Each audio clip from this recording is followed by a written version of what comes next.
Hello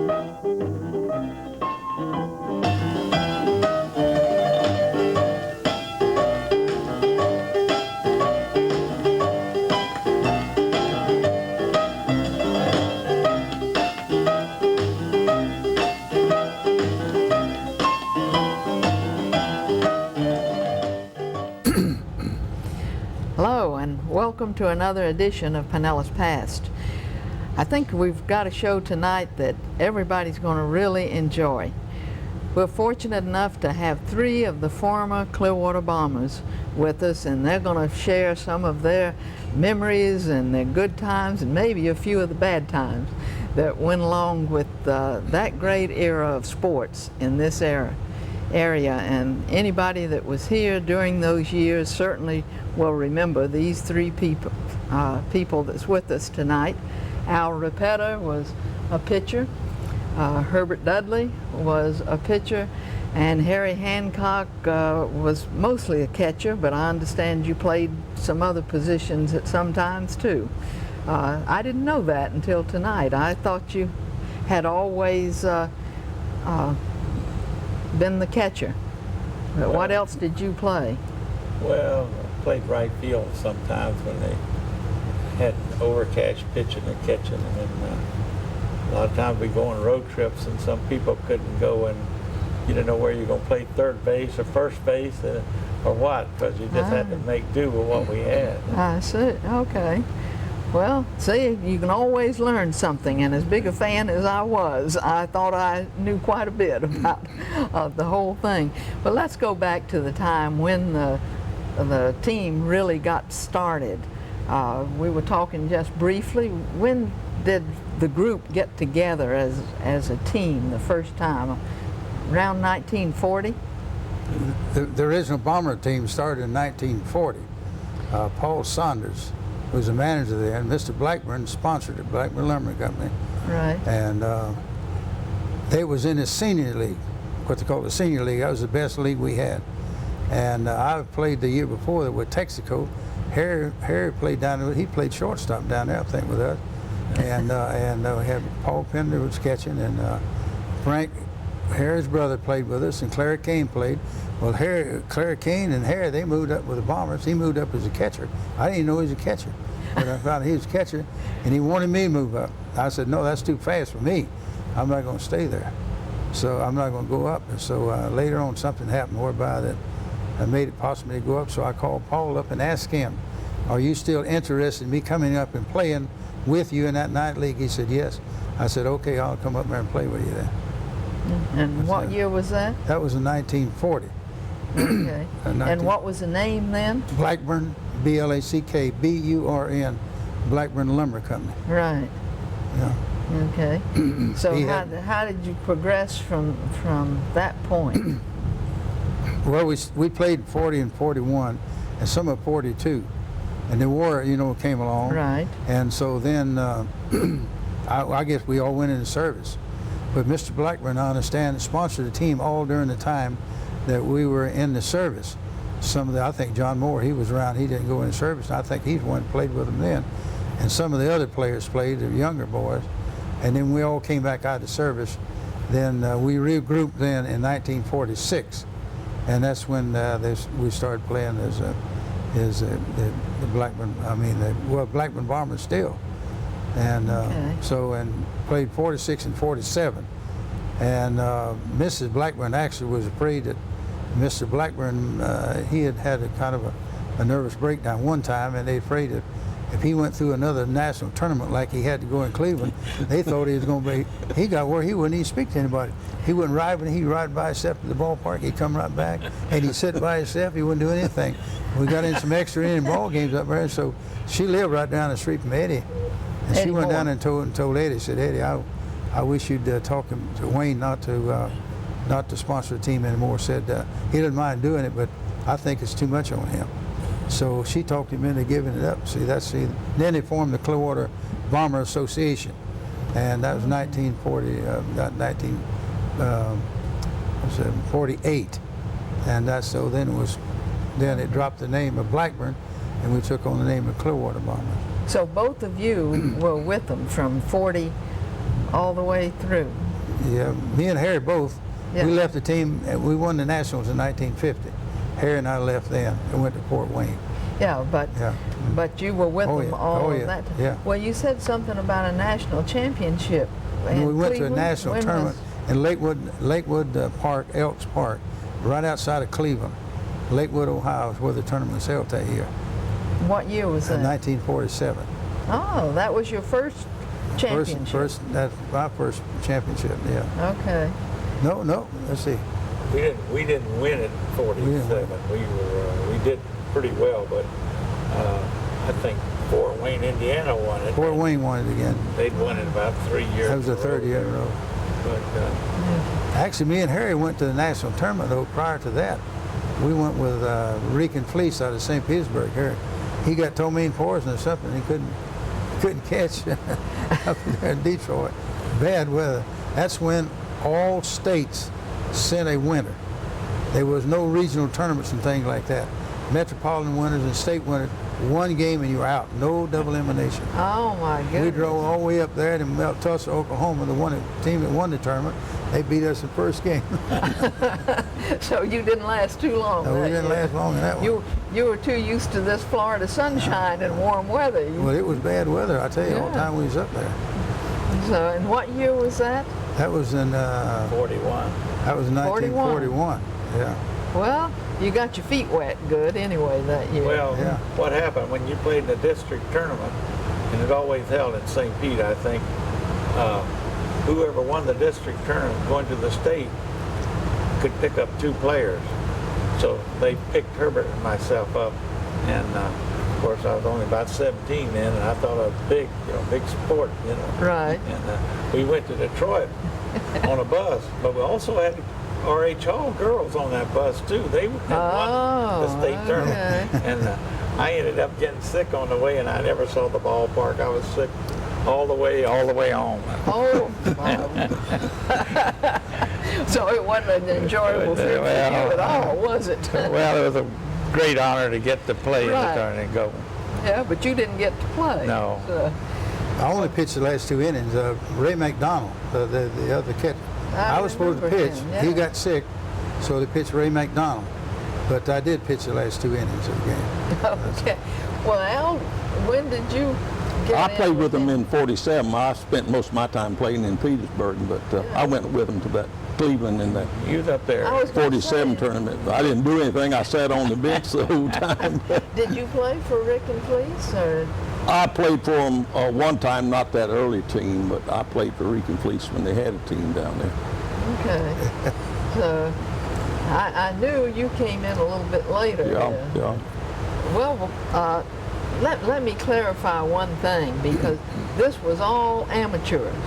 Yeah. There was no professional. You all didn't get paid for any of the playing you ever did or anything like that. The only thing that they do is they can give you jobs during the summertime and on the job.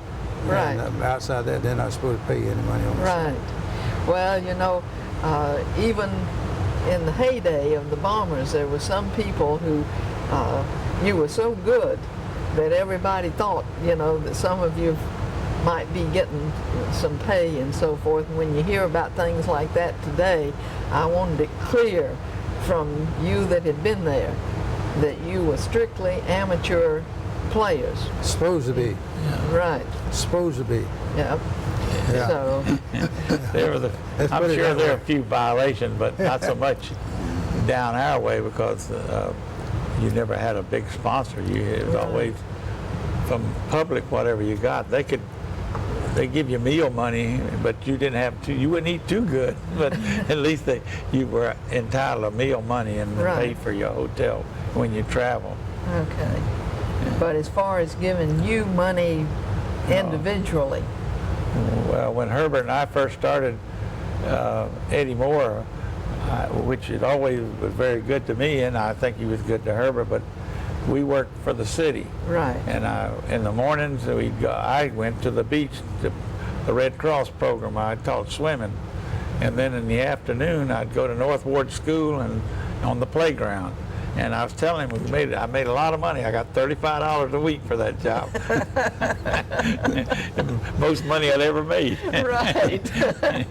So, Well, you know, at that time, that wasn't like $35 today. well, when I went to Detroit with the Rican Fleece, they paid everybody whatever money they were making, had to get off work. Well, they gave me, I think, $12.40. I was making 30 cents an hour. So, Good heavens. And that was in... I was working for R.M. Thompson, and we were building a stadium at the football field. Yeah.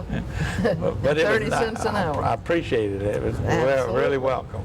Right. At that time, I had a very good job with Florida Power in 1943, I think it was. And I made $60 a month. That was a good job then. Yeah, 5 days a week, you know, and you got a lot of holidays. $60 a month was a good job then. I mean, a good one. A lot of people didn't have one that good. That's right. I mean, I was glad to have that one. Well, you always could eat mullet, you know. Yeah, there was enough mullet you could catch them back then. Anyway, how about your practices? How much time did you devote to the practice sessions? Well, if I interrupt here, as I remember, when we first started out, they had these city leagues. And Okay. you played in those city leagues, and then when the Bombers had a game like maybe Tuesday or Friday and Saturday, we all got together and we were put together as one team. So you didn't really do much practice because you didn't have much time because you're playing in the night. But later on, as I remember, probably in the 50s or late 50s, they'd start about a month early and you'd go out and practice, and then you'd have to get there maybe an hour ahead of time and have batting practice. But there was no in between. You had to do it on your own because everybody had to work, and they had to do other things, you know. So even in the 40s, and the Clearwater Bombers were drawn from the city league. From the local players. That's how it got started. And then Okay. later on in the late 40s and the 50s, as I remember, they started, I call it bringing in players, but some of them lived in Tampa. They commuted back and forth. And then I remember Joe Everett in later years came here. He was a college student, so he came here in the summertime and got a job. So it just, up until about the 47, it was all local. There wasn't anybody hardly ever brought in. It was homegrown people. But to keep up with the other teams, I guess you had to improve. Bring in some others. Well, why don't we take a little break right now, and then we'll get into some of that. And I certainly want to get into some of the championship games and when Al joined the team a little bit later. So we'll be back in about a minute or two and carry on with this. This is Bill Sears at Heritage Park, standing in front of the oldest existing log house in Pinellas County. In 1848, with a 240-acre government land grant in his possession, Captain James Paramore McMullen, his wife, and several slaves began a new life in the wilderness of the west coast of Florida. Using heart of pine logs, they put together this Georgia-style log house, which contains 4 rooms, 2 downstairs with a dog trot between them, and 2 upstairs. 8 of the McMullen children were born in this house, as well as 50 others, with Mrs. McMullen acting as midwife. Clearing land at the rate of 1 acre in 1 year, Captain McMullen established pasture and cropland that provided subsistence for the large family. This house, as it was when the McMullen family occupied it, may be seen today at Heritage Park. And welcome back to Pinellas Past. I'm the Winona Jones, the host for this show, and again we've got Bombers with us to continue talking about some of the games, and especially the championship games that they won. And we've been sitting here talking during the break with some good stories, but before we get into all some of those. Al, when did you come up and join the Bombers after In playing? '47, I played in St. Petersburg the year before. I played with them in '47. I spent most of my time playing in St. Petersburg, but Yeah, but when we had to go to Clearwater and play, it was kind of tough up there. And so you decided to come up and join them. yeah, I stayed up there and played. I played with them in '47, then went to Cleveland. And how long did you stay with the team then? I only stayed about a year. Oh, I was went that? back to St. Petersburg. Oh. It was a little too fast for me up there. So. Well, you won in '46, right? No, we in didn't Cleveland? win. No, we didn't win. We went to Cleveland. You went to Our Cleveland. Lakewood Diamond in '47. We did not win that. Oh, okay. Fort Wayne, Indiana won that for the Okay. third time in a row. That was Okay. their third time to win it. Well, when was the next game that you, or the next year that you won the championship game? Well, the first time we won it was in 1950 with the Bombers. Okay. In '49, we were runners-up in Little Rock, but in Austin, we won the national tournament. Back then, they called it the World Tournament, but now, Right. and that's the first time I was on a team that won it, and I don't know that they ever won it before that. That's And then the first time I was on a team that won it. Okay. 1950. But that was first year the Bombers First Bombers won ever the won. World Yes. Championship. yeah. Okay. So how many did you win after that? Well, Well, the team as a whole have won 10 times. Okay. And 8 times runners-up. They were 10 runners-up times and you 8 were times world runner-up. champion. I mean, the Bombers were world and champions. 10 and 8 times they were runners-up. My goodness, that's quite a feat. Well, I wasn't on the team all that year, Yeah. and Harry was not on the team all that year, but we Right. played with him some of those Yeah, years. both of you went to play for other teams, didn't you? Yeah, he and I went both to Fort Wayne, Okay. and I came back 2 years earlier, and then I left again. And I didn't come back for about 13 years, I think it was, or maybe longer than that. Yeah. So how long did you come back then? I don't know. and I play? stayed up there 4 years, and then I came back and started playing again here in '55. And I played off and on. I don't think I know I played. We had a team, Standard Oil, in '61. I played on it, and Okay. we were the host team, and Joe Everett was the manager. And I think you were on that Yeah, team. me and Eddie King was on And that Eddie team. King, and then the next year Joe Everett was the manager, and I went back to playing, and we went to Stratford, Connecticut, and we won the World Tournament. And then the next year we came back to Clearwater and we won the tournament again. And I think that was the year we played about a 31 inning game and got through about 4 o'clock in the morning. And of course, I scored the winning run. I mean, that's the We reason gotta get I that, remember huh? that. You remember But that. then I quit. I mean, I was 39, I think, at that time, and Well, my you father-in-law asked me one time, was there an age limit on that team? Well, we'll get into some of that age in a little bit, but I want to know one thing because I remember hearing this story when both of you were playing, and I saw it in one of the news clippings that I was reading that Herb let me read, getting ready for the program tonight and refresh my memory a little bit. And it said that his fastball was so fast that it actually cut your hand one night and you had to have 5 stitches. No. Well, Now, is that just I don't think it's that reported? fast. It just hit the right spot. I mean, Well, that was what was in the But, paper. yeah. And I knew you'd, did that happen in Clearwater?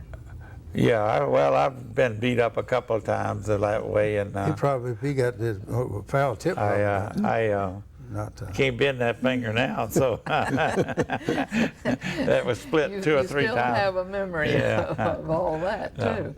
But Well, in those days, it wasn't possible to check the speed at all, was it? I don't Like think they had do anything. today, but well, you just need to get them out. That's what it meant. right. And I think Herb depended on his control and all more than he did on speed. Is that correct, or what? Well, I always tried to make the ball do something when it went in there, Right. and not just throw it hard. Yeah. But you got to not only have stuff on the ball, but you have to position the thing where you want it to be, where you want to, according to the batter that you're pitching against. You got to try to find out their weakness and go to their weakness. And you understand that you really studied the opposing team, so you knew how they would Well, bat too. I tried to look at them pretty close, I tell you that. Yeah. So. If a pitcher doesn't, he's not going to be around very long. Right. So, what did you consider your best pitch, or did you have one? I think according to the batter, if the batter was a rise ball hitter, I think maybe if I threw it down low, and if he was a low ball hitter, I'd try to go up with it. Yeah. So it's according to the hitter. But I think that my best pitch, I think, all that year, most of the time, was a rise ball. Didn't you have one that was called the Dipsy Doodle? Oh, that's just a changeup. Okay. That's a changeup. That somebody said you didn't have a changeup, Yeah, and you. Well, that's a changeup. Somebody yelled at you or something that you didn't have one, so you showed them the next pitch. Or I heard a story like that once upon a time. But watching you pitch and watching Harry catch a lot, and I've even watched Al that few times he was up there in Clearwater. So, how about you as a pitcher, Al? Well, I usually tried to throw a ball that dropped off most of the time. I could keep it around their knees. Most of them hard hitters would swing over it, but I didn't have pitches like Herb had. I just threw it and prayed a little bit. So. Well, catching, did you catch Al also, or? I've caught him some. I've caught Herbert a lot more, but Right. I think at one time we played together in the Bay Pines. We used to have a winter league, and some of the Bombers and even the Phillies would go down there, and we'd play for the veterans down there. Right. And I think one year I played with Al down there. So. Yeah. Well, where was the 21-inning game when you struck out 55 batters? That was in Little Rock, Arkansas. And was that in a championship game? Yes. We were playing Okemugee, Oklahoma, against them. Now, see, in order for a person to do that, you can't do it yourself. You got to have an opposition against you that's going to hold your team from scoring where you can do that. So Right. I couldn't take the credit for that altogether, because Arnold Lamb, he gets half of that credit because he carried us that long. They gave me the opportunity to do that. Because see, if we'd have won the 7 innings, never had a chance to do that. So you got to have the opposition on the other side that'll hold it back to where that you may have a chance to do something like that. Yeah. So. But I remember listening to that game, and we wondered if it was ever going to be over, and Me you too. finally struck out the side. Yeah, me too. I believe, didn't you, in that 21st inning? Did you? I don't know where it is, not that now. Anyway, I know you just took a short break, about 10 or 15 minutes, and you came back and pitched another full game. Yeah, you guys against Texas. Yeah, and that's the one, I'm sorry to say, I think they beat you. No, we beat them. Oh, you beat We them? beat them. No, Tip Top Taylor's One we beat in the finals. Canadian team beat us finally. Oh, But okay. even then, I think he I- pitched about one game, a no-hit game, and then went on about, 11, He went 14, 18 innings that last 18 innings before they beat us. But that's probably, I won't say it's his greatest feat, but his stamina was the greatest at that time. Yeah. And how old were you at that time, Herb? Oh, I don't know. Let's see. I believe it was around 28, 29, something like that. I don't know. Yeah. I really don't know how old I was Yeah. at that time. How long did you pitch? Well, last year I pitched was in, I played with the Bombers in 81. I went to a tournament with them in 81, and I was 62 in December that year. So I tell you, that's a record in itself.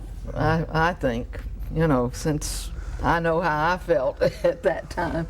But to keep pitching and still pitching as good as you did, I'd like to just share some of the records for the that you had as the pitcher.